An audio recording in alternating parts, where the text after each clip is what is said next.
Assalamualaikum warahmatullahi wabarakatuh. Alhamdulillahi rabbil alamin. Wassalatu wassalamu ala sayyidina Muhammadin wa ala alihi wa sahbihi ajma'in. Amma ba'du. Jamaah karyawan PT PIR Jaya yang dirahmati Allah Subhanahu wa taala. Alhamdulillah, bersyukur kita kehadirat Allah. Sampai saat ini kita masih diberi nikmat besar setelah nikmat iman Islam, yaitu nikmat bertemu dengan bulan Ramadan. Mudah-mudahan kita tetap diberi nikmat ini hingga akhir Ramadan. Amin. Kemudian salawat dan salam kita sampaikan kepada Rasulullah Muhammad sallallahu alaihi wasallam. Mudah-mudahan kita selamat di dunia dan di akhirat mendapatkan syafaat. Jamaah yang dirahmati Allah Subhanahu wa taala, saat ini kita sedang berada di 10 terakhir dari bulan Ramadan. 10 terakhir dari bulan Ramadan ini adalah merupakan puncak dari bulan Ramadan. Oleh karena itu, Rasulullah sallallahu alaihi wasallam betul-betul bersungguh-sungguh, betul-betul meningkatkan ibadahnya melebihi dari hari-hari sebelumnya. Nah, pada kesempatan kali ini kita akan sampaikan beberapa di antara kebiasaan Rasulullah sallallahu alaihi wasallam di 10 terakhir Ramadan. Dalam sebuah hadis Rasulullah sallallahu alaihi wasallam, "Idza dakhala al-ashr al-awakhir syadda mi'zarah wa ahya laylah wa ayqadha ahlah."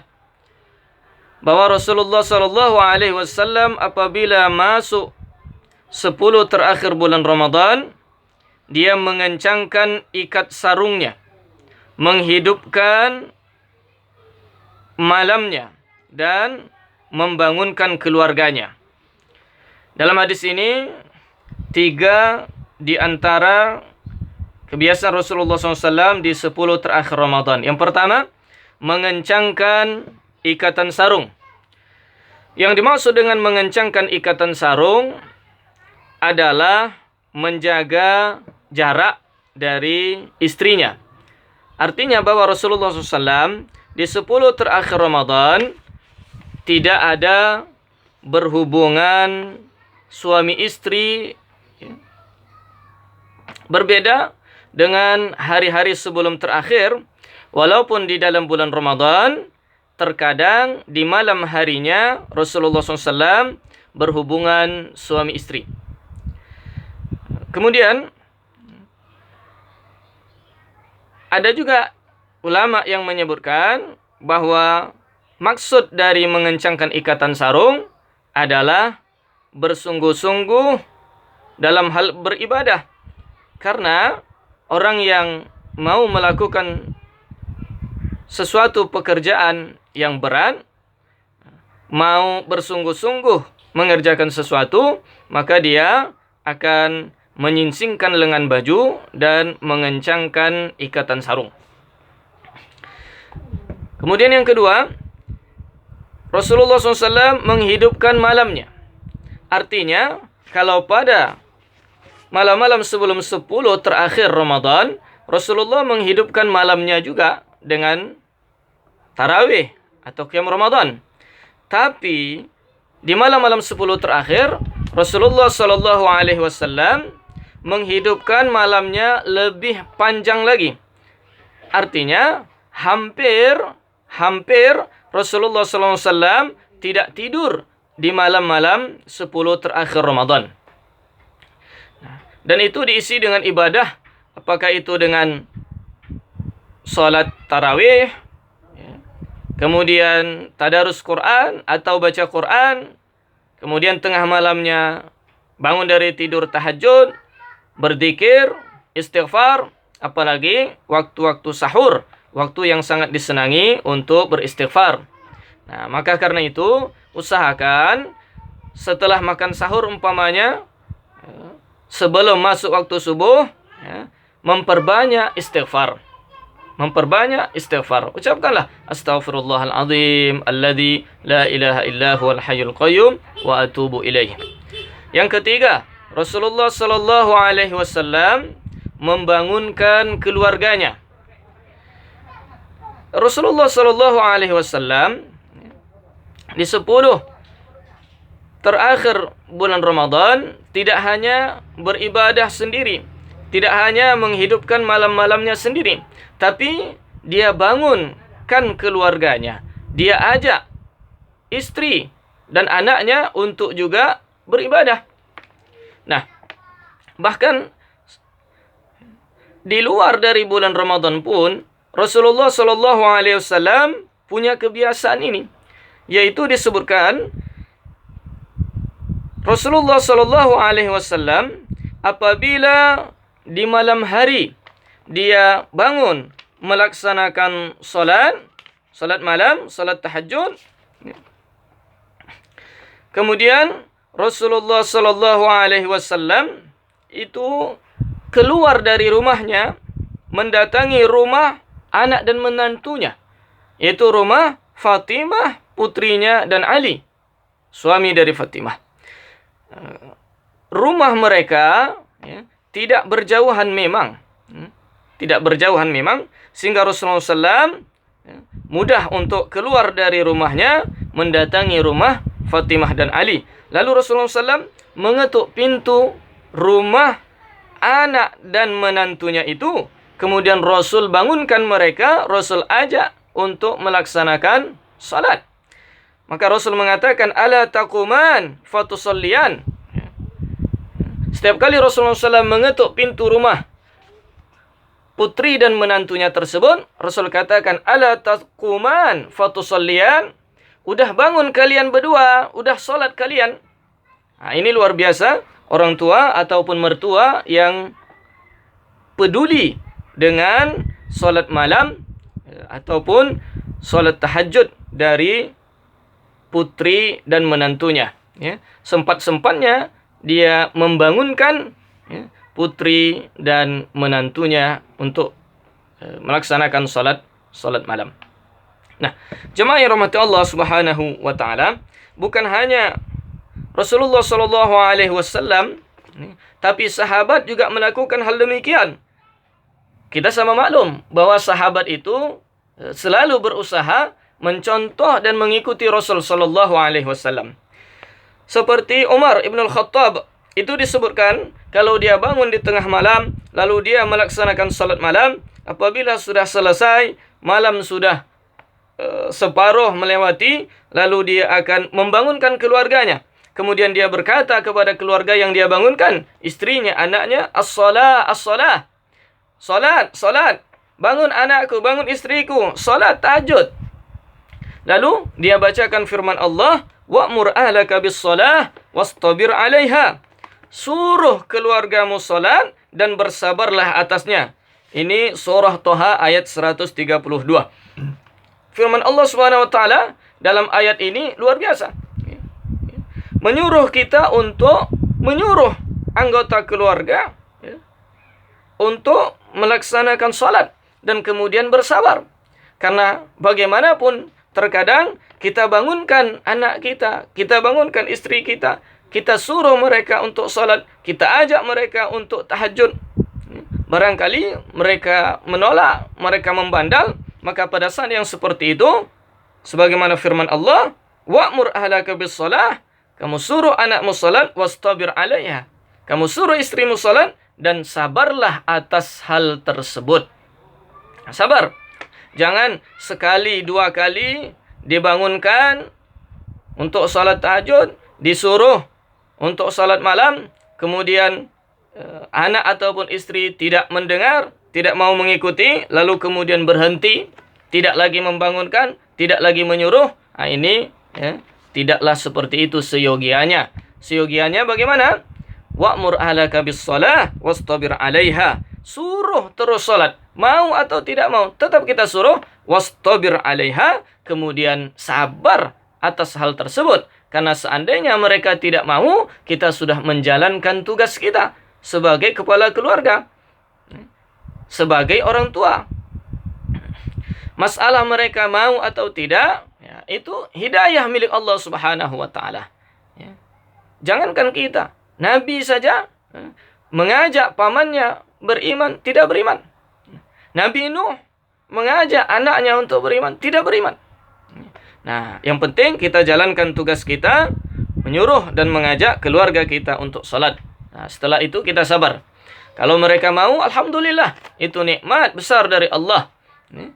Dan setiap kali mereka kita ajak salat lalu mereka mau, maka kita pun mendapatkan pahala. Sebagaimana sabda Rasulullah SAW, "Man dalla ala khair kafa'ilihi." Siapa yang mengajak atau menunjukkan atau menyuruh seseorang untuk melakukan kebaikan, apalagi salat, maka baginya pahala orang yang melakukan kebaikan tersebut. Dan seandainya mereka tidak mau disuruh, kita sudah menjalankan tugas kita. Kita sudah menjalankan tugas kita dan kita tetap menyuruh mereka sambil berdoa. Kita ketuk pintu langit supaya digerakkan hati keluarga kita itu untuk mengikuti ajakan kita, mendengar suruhan kita untuk melaksanakan salat, termasuk salat tahajud atau salat malam. Nah, jemaah yang dirahmati Allah Subhanahu wa Ta'ala, kemudian disebutkan juga kana Rasulullah SAW yaghtasilu bainal isya'aini.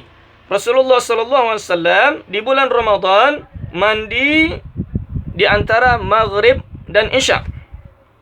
Nah, ini kebiasaan Rasulullah SAW di dalam bulan Ramadan, khususnya di 10 terakhir, yaitu bahwa Rasulullah SAW mandi bukan sore, bukan sebelum maghrib, jam 4, jam 5, bukan. Tapi mandi Rasulullah SAW adalah setelah maghrib, sebelum isya. Nah, oleh karena itu, usahakan ini. Tunggu dulu mandinya, kalaupun mau mandi di malam hari, mandilah setelah masuk waktu maghrib. Mungkin kita berbuka dahulu, habis itu salat maghrib, setelah itu baru kita mandi, dan niatkan bahwa mandi yang kita lakukan ini adalah mandi sunnah, mengikuti Rasulullah SAW, yaitu mandi di setiap malam bulan Ramadan. Nah, hikmahnya, kata para ulama, adalah supaya semangat, supaya segar. Apalagi yang akan kita lakukan adalah sholat tarawih. Sholat tarawih itu jumlah rakaatnya cukup banyak, 20 rakaat. Paling tidak ada yang qiyam Ramadan dengan 8 rakaat. Ditambah witirnya. Kita juga mau bertadarus Al-Quran, membaca Al-Quran, menghidupkan malam-malam. Ya.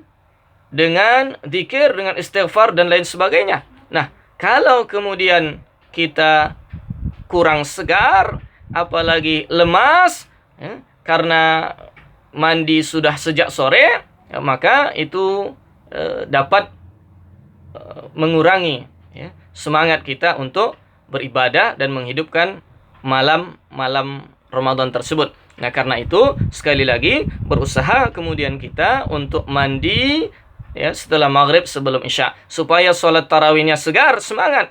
Seandainya dibaca ayat panjang pun masih dapat mengikuti. Dan tidak ngantuk bawaannya. Coba kalau umpamanya mandinya sebelum maghrib, jam 4 sore sudah mandi, kemudian habis maghrib berbuka, banyak pula makannya, habis itu salat maghrib, ketika salat tarawih ngantuk. Pulang salat tarawih, tak sanggup apa-apa. Mungkin kemudian akan langsung tertidur, khawatirnya menjelang sahur untuk makan, baru dia terbangun. Oleh karena itu, ini kebiasaan Rasulullah SAW yang seyogianya kita laksanakan, khususnya di 10 terakhir dari bulan Ramadan ini. Kemudian berikutnya, karena Rasulullah SAW ya'takifu fil ashril awakhir, bahwa Rasulullah SAW beriktikaf di 10 terakhir Ramadan, dan itu dilakukan oleh Rasulullah SAW setiap tahunnya. Rasulullah SAW bertemu dengan bulan Ramadan lebih kurang selama 9 tahun. Jadi setiap tahun Rasulullah SAW itu beriktikaf di 10 terakhir. Dan iktikaf Rasulullah SAW itu siang malam. Seharian selama 10 terakhir Ramadan. Namun Abu Hurairah menyebutkan 10 terakhir Ramadan itu di tahun sebelum tahun wafatnya. Karena pada tahun terakhir hidup Rasulullah SAW iktikafnya bukan cuma 10 hari. Dia tambah sekali lipat lagi. Sehingga Rasulullah SAW di tahun akhir dari kehidupannya pada bulan Ramadan dia beriktikaf 20 hari.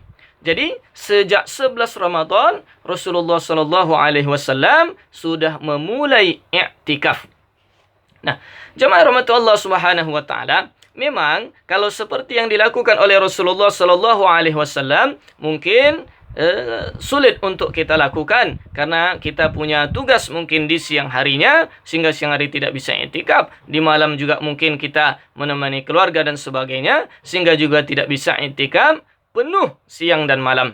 Apalagi seperti dalam kondisi sekarang ini ketika wabah corona ini masih berlanjut, paling tidak iktikaf itu tetap dapat kita lakukan. Tidak pun umpamanya selama 10 terakhir Ramadan itu siang dan malam, dapat kita lakukan umpamanya pada malam harinya setelah kita sholat tarawih. Kemudian kalau pulang dulu silahkan pulang. Nanti hadir kembali ke masjid untuk beriktikaf. Datang ke masjid umpamanya jam 11, jam 12 malam. Atau kalau bisa lebih cepat dari jam 10 sehabis tarawih. Dia datang ke masjid kemudian beriktikaf sampai menjelang sahur. Kalau tidak ada tersedia makan sahur maka pulang ke rumah untuk kemudian makan sahur. Dan iktikaf itu dapat dilakukan di masjid ataupun di musalla. Karena apa? Karena musalla di tempat kita ini itu hukumnya masjid. Sebab musalla kita itu adalah gedung ataupun bangunan tersendiri yang diperuntukkan untuk beribadah, untuk salat. Maka walaupun kita sebut musalla, langgar, surau, kalau dia bangunan yang tersendiri untuk salat, maka itu hukumnya hukum masjid. Nah, kemudian perlu untuk diingat bahwa dalam masa wabah corona seperti ini pun iktikaf itu dapat dilakukan dengan menjaga jarak. Nah, apalagi iktikaf rata-rata kalaupun dibuat di masjid, itu yang hadir hanya beberapa orang, bahkan bisa dihitung dengan jari. Oleh karena itu, bukan saja menjaga jarak 1 meter, 10 meter pun bisa kita jaga jarak ketika kita beriktikaf di masjid. Nah, baik, seandainya itu pun tak bisa kita lakukan, malam harinya kita tak bisa beriktikaf di masjid, maka setiap kali kita berada di dalam masjid, contoh, kita mau melaksanakan solat subuh berjamaah di masjid, maka datang agak cepat sebelum azan, lalu masuk masjid, kita berniat iktikaf. Nawaitul iktikaf fi hadzal masjid ma dumtu fi sunnah lillahi ta'ala. Sengaja aku beriktikaf di masjid ini sunat lillahi ta'ala. Datang kita sebelum azan subuh, kita mulai iktikaf. Kemudian nanti setelah salat subuh selesai, kita tambah zikir-zikir sembari menunggu umpamanya terbit matahari, ataupun kalau tidak bisa sampai terbit matahari, setelah kita salat subuh, berzikir, berdoa, kemudian pulang. Nah, itu sudah dikatakan iktikaf. Karena iktikaf itu berdiam di masjid dengan syarat lebih dari ukuran tamakninah. Itu saja. Ukuran tamakninah itu apa? Seukuran ucapan subhanallah atau subhanallah alhamdulillah wala ilaha illallah wallahu akbar. Hanya itu. Jadi kalau kita berada di dalam masjid seukuran waktu itu, sekalipun kita berdiri umpamanya, tidak duduk, maka itu sudah dikatakan iktikaf. Yang terpenting dia berada di masjid dengan niat dia beriktikaf sunnah lillahi ta'ala. Nah, oleh karena itu sekali lagi, seandainya kita tidak dapat untuk beriktikaf sebagaimana siogianya 10 hari terakhir Ramadan siang malam atau di malam harinya, maka setiap kali kita masuk masjid, datang lebih cepat, kemudian setelah selesai kita salat berjamaah di masjid pulang, dan setiap kali masuk masjid itu berniat untuk iktikaf sunnah lillahi ta'ala. Karena sayang sekali banyak orang yang dia datang ke masjid, kemudian dia duduk di dalam masjid menunggu waktu salat. Sehabis salat pun dia masih duduk berzikir. Kadang-kadang setengah jam, 1 jam, bahkan lebih dia berada di dalam masjid. Tapi dia hanya dapat pahala salat. Dia hanya dapat pahala zikirnya setelah salat. Dia tidak mendapatkan pahala i'tikaf yang pahalanya itu besar. Hanya karena dia tidak berniat. Hanya karena dia tidak berniat i'tikaf. Niat itu dalam hati. Dalam hati kita, bahwa kita sengaja beriktikaf di masjid ini sunnah lillahi ta'ala. Sunnah lillahi ta'ala. Nah, jemaah yang dirahmati Allah subhanahu wa ta'ala. Kemudian sebenarnya kebiasaan Rasulullah SAW juga di bulan Ramadan, khususnya 10 terakhir itu adalah bertadarus Al-Quran. Karena Rasulullah SAW kana ajwad nas wa ajwad ma yakunu fi Ramadan. Rasulullah SAW itu orang paling pemurah. Pemurah dalam memberikan harta. Maka sedekahnya luar biasa. Bahkan disebutkan tidak pernah Rasul diminta kecuali dikasih. Tak pernah Rasul nolak. Kemudian Rasul juga pemurah. Memberikan, mencurahkan waktunya untuk ibadah.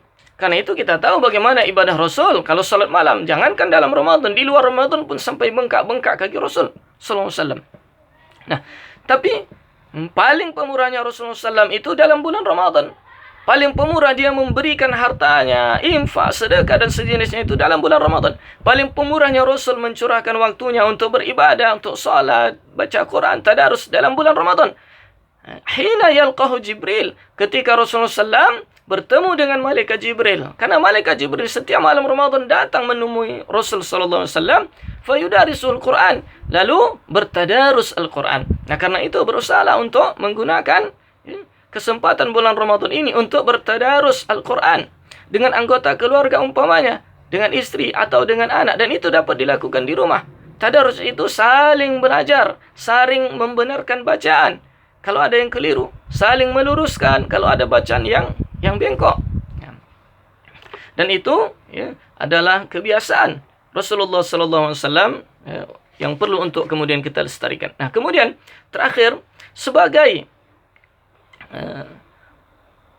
puncak Ramadan, maka 10 hari terakhir ini adalah fase penentuan. Dan memang menurut syariat, amal orang itu ditentukan di akhir. Rasul bersabda, wa innamal a'malu bil khawatim. Amal seseorang itu tergantung akhirnya. Jangan heran kepada orang yang awal Ramadan, puasanya bagus, tarawihnya hebat, baca Qur'annya mantap, sedekahnya banyak, zikirnya, istighfarnya, solawatnya luar biasa. Kalau hanya di awal Ramadan dan di akhirnya tidak seperti itu bukan sesuatu yang hebat sehingga harus dikagumi, ditakjubi. Enggak. Karena yang menentukan itu justru kata Rasulullah SAW adalah di akhir. Di akhir. Nah, oleh karena itu, kalau umpamanya dari awal dapat seperti itu, kemudian di akhir ditingkatkan lagi, itu tentu luar biasa. Alhamdulillah, Masya Allah, Tabarakallah, bagus sekali. Tapi kalau seandainya di awal-awal Ramadan, puasa kita biasa, salat kita juga biasa, tarawih dan salat sunat lainnya mungkin tidak terlalu banyak, baca Quran tadarus mungkin kurang, sedekah pun tidak terlalu banyak, infak juga demikian, maka kesempatan di akhir Ramadan, di 10 terakhir Ramadan ini sebagai penentuan apakah ibadah Ramadan kita tahun ini lebih bagus dari ibadah kita pada Ramadan sebelumnya. Karena itu gunakan kesempatan penentuan ini. Wa innamal a'malu bil khawatim. Amal itu tergantung di akhirnya. Nah, kalau tadi di awal Ramadan biasa, begitu masuk akhir Ramadan, apalagi 10 terakhir, dia tingkatkan solatnya, solat sunnahnya, tarawihnya, tambah tahajudnya, dia tingkatkan baca Qur'annya lebih banyak lagi, dia tingkatkan zikir, selalu berzikir, banyak berdoa, apalagi doa-doa Allahumma innaka afu, tuhibbul afwa fa'fu anni. Karena Rasulullah SAW mengajarkan doa ini kepada Aisyah, kalau bertepatan dengan malam Lailatul Qadar. Yang kita minta dalam doa ini, Allahumma innaka afu, Ya Allah, sungguhnya Engkau Maha Pemaaf. Tuhibbul afwa, Engkau cinta memaafkan. Fa'fu anni, maafkan aku ya Allah. Aku banyak dosa, aku banyak salah, banyak larangan-Mu yang kulanggar, banyak kewajiban dari-Mu yang kutabrak. Maka aku mohon kepadamu kemaafan ya Allah. Nah, maka orang yang mengamalkan doa ini di malam-malam Ramadan, apalagi malam 10 terakhir, kalau bertepatan dengan Lailatul Qadar, maka dia akan mendapatkan kemaafan dan keampunan dari Allah Subhanahu wa taala.